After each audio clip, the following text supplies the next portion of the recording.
Part 1, Part 2, Part 3, and Part 4. Now look at Part 1. Part 1.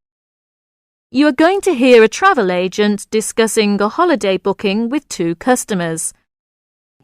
First, you have some time to look at questions 1 to 3.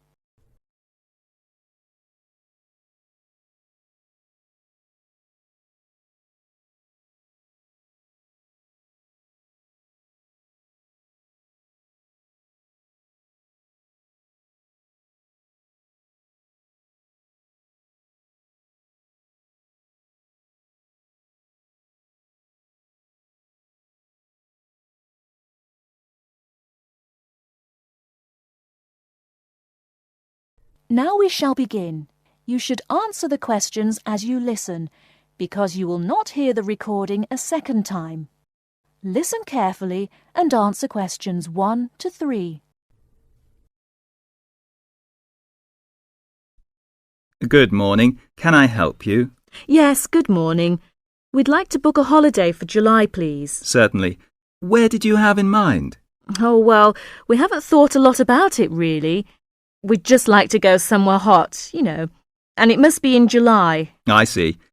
Well, let's get the dates cleared up first, then we can see about availability. What part of July were you thinking of? Oh, well, you see, we have slightly different holidays. I've got the whole month except for the last 5 days, so I could go from the 1st to the 26th. But my friend here doesn't start until the 7th, so I suppose it will have to be the middle 2 weeks, really. Yes, but I've got to be back before the 23rd. OK. Now, let's find a destination. Before you hear the rest of the conversation, you have some time to look at questions 4 to 10.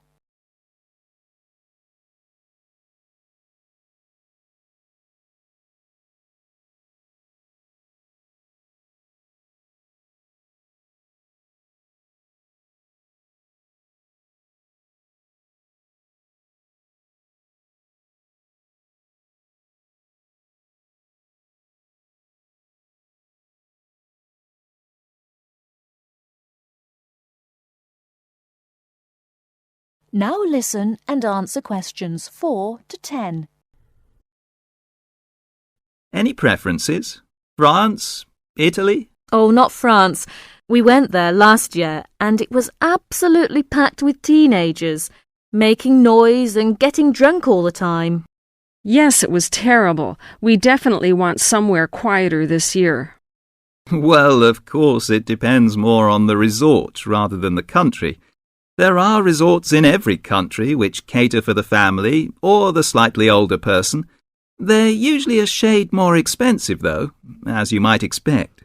Oh, well, we don't mind paying a bit more if it means more peace and quiet, do we? Definitely not. It'll be well worth it. All right, let's have a look at what we've got on the computer. July. Was it 10 or 14 nights you wanted?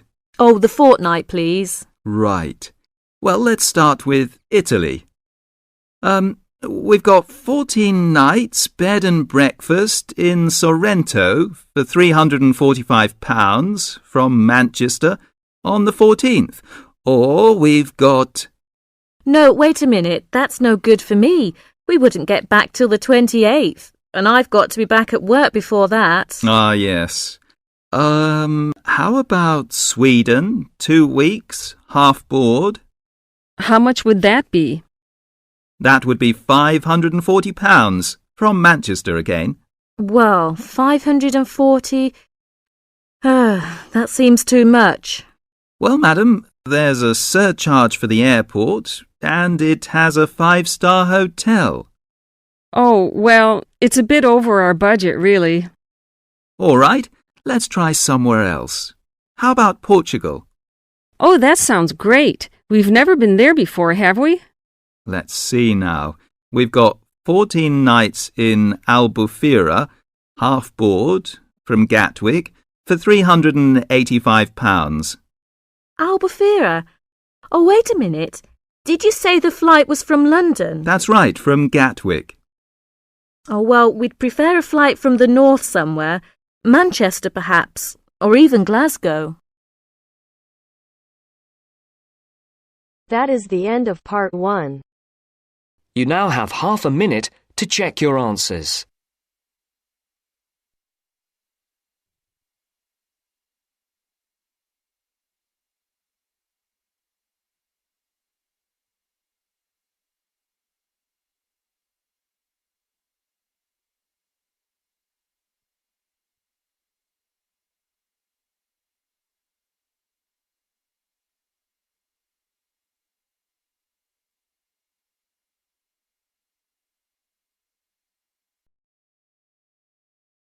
Now turns to part 2. Part 2.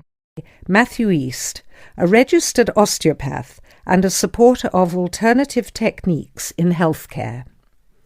Matthew, can you tell us more about osteopathy? First, you have some time to look at questions 11 to 16.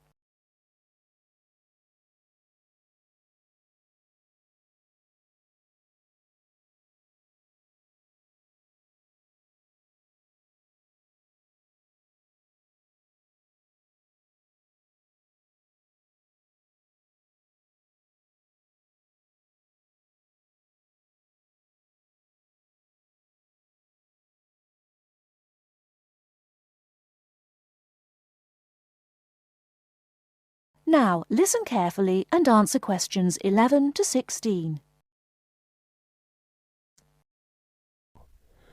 Over the past 50 years, there have been some radical changes in medicine as it is known in the West.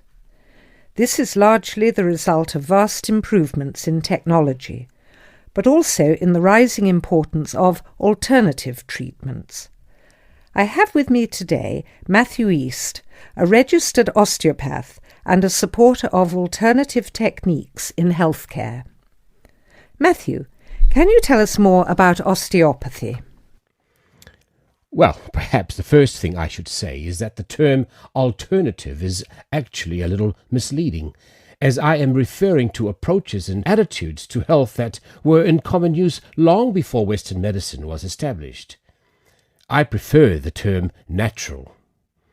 Anyway, I'll begin by telling you a little about osteopathy. Basically, osteopathy is the manipulation of muscles in order to alleviate stresses and tensions that lead to pain. Now, unlike Western medicine, osteopathy considers the whole body, not just the affected area, and this is a very important principle of natural remedies. The whole body must be considered before a course of treatment can be decided upon.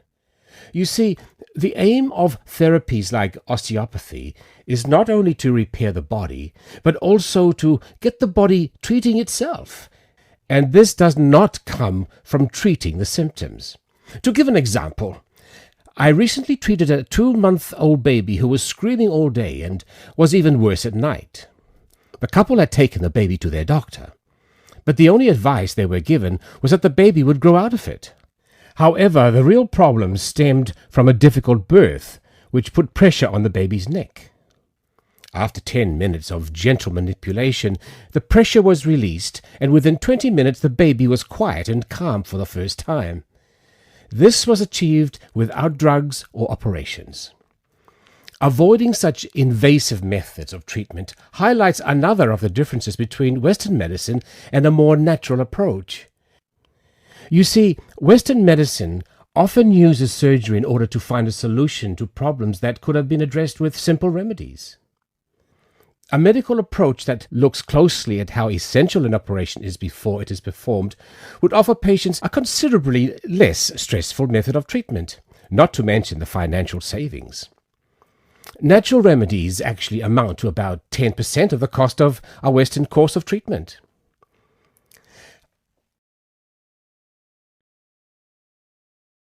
Before you hear the rest of the talk, you have some time to look at questions 17 to 20.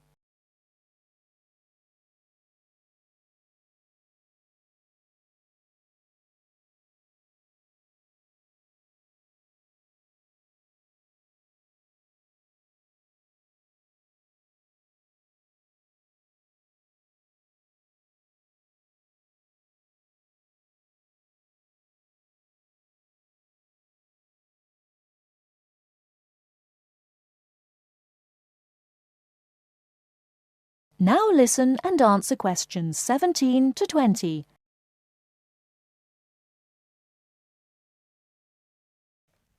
I'd like to mention the subject of surgery again a little later, but I would like to say at this point that there are those that claim that the benefits of osteopathy and herbal therapies are largely psychological, that they have not undergone the clinical trials that pharmaceuticals have.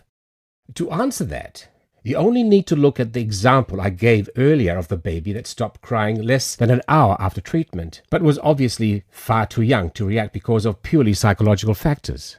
Another example can be seen in the successful use of acupuncture in the treatment of animals. In response to criticism regarding clinical trials, it is worth noting that the power of pharmaceutical companies is such that, although some drugs fail the standards required of them, they are sometimes still prescribed by doctors. Moving on to another point, it should be stressed that natural remedies, in addition to having no side effects, can also be applied to any patient. Now, I'm not suggesting that the same treatments are used indiscriminately. Although natural remedies can be used with any age group, the treatment selected is very specific to the person. By this I mean that not only the general health of the patient needs to be considered, but also their habits, diet, and lifestyle in order to build a complete picture. However, I am not suggesting that we should reject Western medicine entirely. In fact, there have been occasions when I have referred patients to their doctor, as I felt that in those cases it was the most suitable course of action. There are many situations in which it is by far the best option. Take emergency surgery, for example. Obviously, more natural remedies do not provide the speed required in such cases. The best solution would therefore be an open-minded combination of the two forms. Well, thank you very much, Matthew. That was a very interesting insight into natural treatments. Next week we'll be inviting Dr. Moore. That's Moore, onto the programme to argue his case as a doctor. Until next week, then, goodbye. That is the end of part 2. You now have half a minute to check your answers.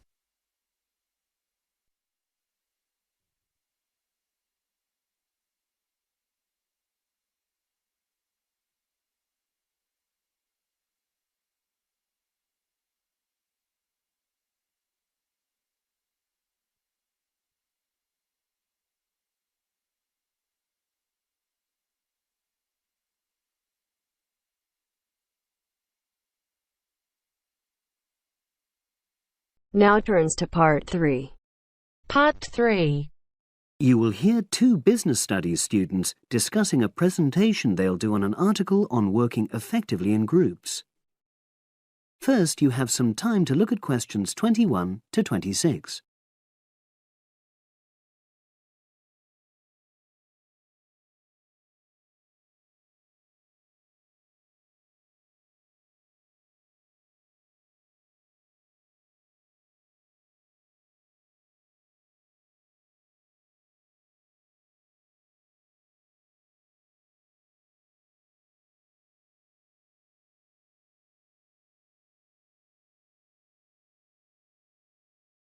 Now listen and answer questions 21 to 26. So, Brad, what did you think of the article on group work? Oh, hi, Helen. Yeah, it was pretty good, with helpful pieces of advice on how to make group work effective. I think we were lucky to be given such a straightforward text to present at the management skills seminar. Yeah. Actually, shall we discuss it now? Have you got time? Sure. It's only a 10-minute presentation, so we just need to explain and then give our views on the main points raised in the article. I'll jot down some notes. Right. So, there are 3 main sections. I suggest we start with listening. Yeah, effective listening in groups, because it's not something that's frequently covered on courses in our field. No, and we should say that in the presentation. Yeah. And also effective listening's pretty simple, you know. I don't think it's hard to learn. Well, people think it's easy, but in my experience, most of us tend to be very lazy listeners. Okay, I wouldn't argue with that. Something I do think we should emphasize is the power of the listener's posture, gestures, etc., in making speakers feel respected. Not that you're just waiting for them to finish before jumping in with your own ideas. Okay, right. The next section is on goal setting. Let's make sure we're clear what the article says on this. Yeah. Well, firstly, it says that all group members must be given time to explain their own goals. That's it, yeah. And then did it say that the whole group should agree on common goals? That's a bit too strong. It's more that everyone's agendas should be equally acceptable. But it does say that goals have to be realistic, Achievable within a particular time? You've got it. That's really what the article's saying. There isn't really any point in having ideals if group members know they won't come to anything within a reasonable period. So, I think a summary covering those points will be enough for that part of the presentation, don't you? Yeah. Now, the last section is about conflict resolution. Actually, I thought it was the worst part of the article. Me too. I don't think it went into sufficient detail on the issue. Actually, I thought it devoted too much space to it, but that it was all rather boring, It didn't mention some of the more radical theories. Absolutely. I found that really irritating. Right, and also I think it could have said more about conflict sometimes being healthy in groups. Absolutely. It just mentioned rather glibly about how we should avoid thinking of winners and losers, and that quick resolution of conflict is always desirable. Without explaining what these terms mean? Well, it gives quite detailed definitions, but doesn't develop a proper argument. Right. So, for the presentation, I think we just give some definitions and then explain what we felt were the weaknesses in the article's treatment of conflict resolution. Yeah, good. Now you have some time to look at questions 27 to 30.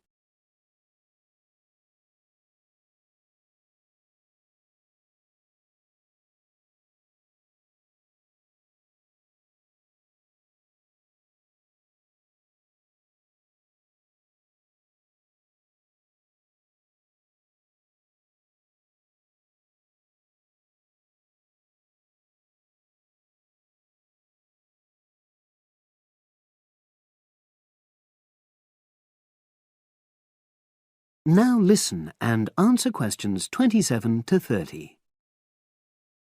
So, let's think about what we have to prepare for the actual presentation. Well, I suppose we'll use PowerPoint, but I'm hopeless at using it, especially if it has any visuals. I really have to look into doing a course on it because I know I'll need it in the future. Don't worry, I'm quite happy using PowerPoint and I'll put it together when everything else is ready. That's a relief. But yes, do that later. Okay. Now, I heard the tutor saying we have to include some well-chosen quotations from the article. I'm not sure if we do. I'll email him to find out. No need. I can just have a look at the specs he gave us when he set the task. That'll be quicker. But the tutor definitely said we have to prepare a handout to go with the talk. I'm not really sure how we do that. Sarah did one last year. Who's she? She's doing the same option as me on marketing. I'll ask her advice on what to include. Great. So that just leaves the bibliography at the end. I suppose it'll mainly be articles. Yeah. So we'll just look on the web, and we can leave that till later. But we've been advised against that? Well, we could have a look through some journals in the library. I think we should start by looking through module handbooks. I think that'll give us some good leads. Yeah, you're probably right. So that's all the topics. That is the end of part 3. You now have half a minute to check your answers.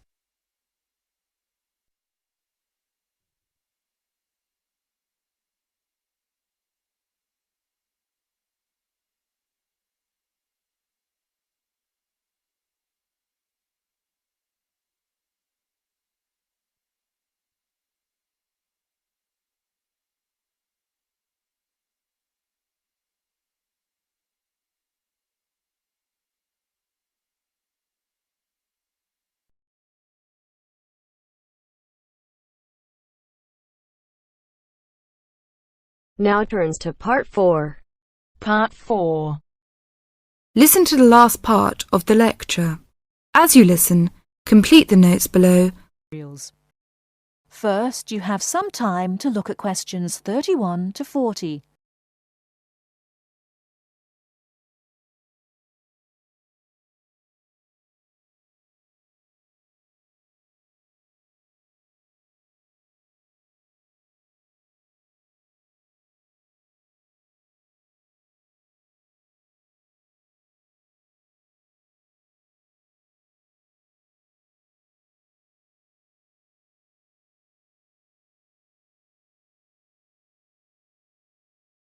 Now, listen carefully and answer questions 31 to 40. Last time I said that a lot of Irish people left the country and went to England, America and many other foreign countries. Today I'd like to talk about the emigration. The effects of immigration were not all bad. The immigrants experienced a lot of hardship in their new countries. There is a famous story about a park in Shanghai where Chinese and dogs were not allowed. Well, in England, until into the 1950s, signs for jobs sometimes read, "Irish need not apply."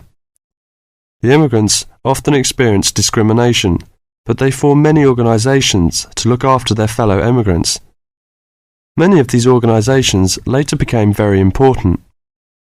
In America, the Irish chose politics as the way forward, and significant cities were controlled by Irish politicians. This movement reached its peak with the election of John F. Kennedy in 1960.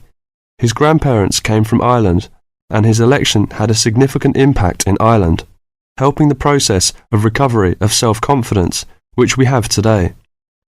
Today, there are 70 million people of Irish descent living outside Ireland. In America alone, there are 40 million people, and 10 million of these people have a 100% Irish background. They carried the culture of their home country with them and adapted it to their new home. They made changes which would be unthinkable in the home country, and we often laughed at the Yankees' Irishness. In fact, any immigrant who came back to live in Ireland, often after many years, found it very difficult to fit into Irish society again. They had been changed by the experience. These immigrants have always had an interest in the old country. The American letter was a letter containing dollars sent back to one's family. More recently, President Clinton has been very influential in bringing peace to the north of Ireland. Riverdance itself was the idea of a dancer who was American, who applied American methods to traditional dancing, and the fusion was immediately popular. Modern Ireland has been able to use the disaster of the last century to learn modern marketing techniques and apply them, without at the same time losing what is distinctive about itself. Riverdance is a demonstration of that distinctiveness. That is the end of Part 4. You now have half a minute to check your answers.